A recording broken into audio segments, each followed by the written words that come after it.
Saturday is a huge day of college football, and all starts with Ohio State at Michigan on Fox. Joel Klatt will call that game with Gus Johnson, and he joins us now. But Joel, the hair on my arms is raised up a little bit just watching that. Oh, my goodness, the game. What's the key? Oh, gosh, there's so many, right, with these two. And you can talk about emotion if you want to. You can talk about handling the big environment, in particular for Michigan coming off the loss to Wisconsin. But when you actually look through the data and you look at what these teams are over the last 2-3 seasons in their wins versus their losses, there are very stark differences that pop out. So the key for Michigan is very clearly running the football. Now, that's easy to say, but when you look at what they do in their wins versus their losses, they're running the ball for 222 yards per game under Harbaugh when they win. 5.2 average. In the losses, 82 yards per game, 2.3 average. It's stark. It's right there. If they can't run the football, Michigan doesn't win the game.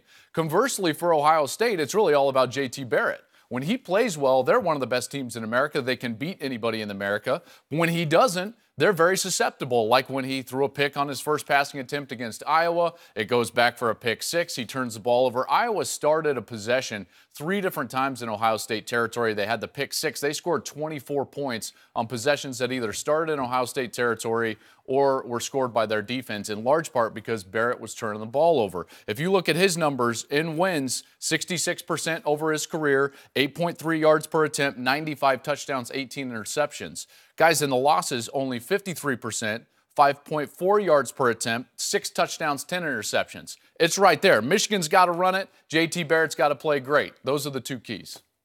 Go ahead, Skip. Yeah, tell us how great Khaki Pants is. Remember, you sat here and told me,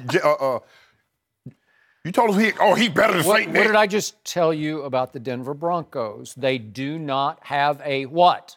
A quarterback. Jim Harbaugh still doesn't know exactly which quarterback guru can't get one?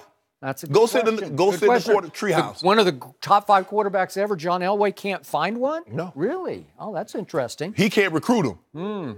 Well, he hasn't yet, and I'm not even sure who's going to play because Brandon Peters has he got knocked out last week. I don't know what he's happened. in the protocol. The earliest he could even practice is today via the NCAA concussion protocol. So is it O'Korn? Is it Spate? I don't love any of those, but I still think this is a great spot for Jim Harbaugh to pull off a huge upset.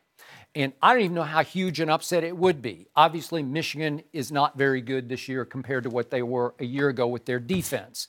But Ohio State, I just can't figure out. And you were alluding to it. When they're great, they are really good. There are days, there are Saturdays I watch Ohio State and think, that could be the best team in the country. Yeah. And there are other Saturdays I watch disasters happen. I watch Baker Mayfield go in there and just tear them apart. And I thought, boy, they're really overrated. So who's showing up this time? I don't know. It's one of the great rivalries in all of sports, obviously.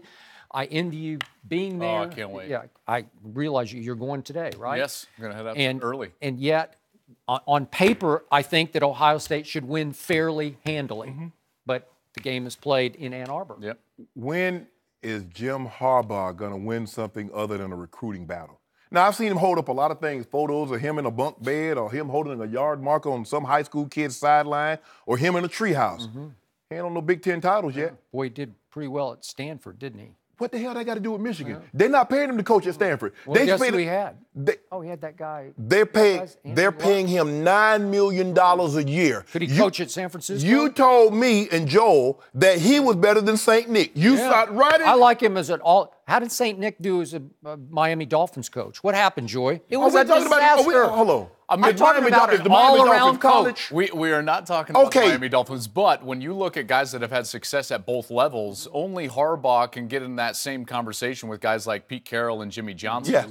They won titles at both levels. Harbaugh has not won a title, to your point. Jim Harbaugh was really good with the 49ers. He was great. He won no title at any level. That's what he did with Alex Smith and then what he did with Colin Kaepernick. It was pretty great. Okay, Skip. Michigan is not paying him for what he did with Alex Smith and Colin Kaepernick. They're paying him to beat Urban Meyer. They're paying him to coach against St. Nick. And he has yet to do either. Well, so when is it going to happen? I wouldn't bet against him. I would bet something on it. Well, you're saying everybody's a bust. Bet so you're money. saying Harbaugh is a bust? Bet money. Who are you taking, Shannon? I'll tell you what. Ohio State. Okay, the Buckeyes. I'll take Michigan head up, but you got to give me Dallas in 10. No, well, head why up. not have some guts? Because both You're are at home. Such a both betting coward. You're a betting I'll coward. call what you want to. Huh?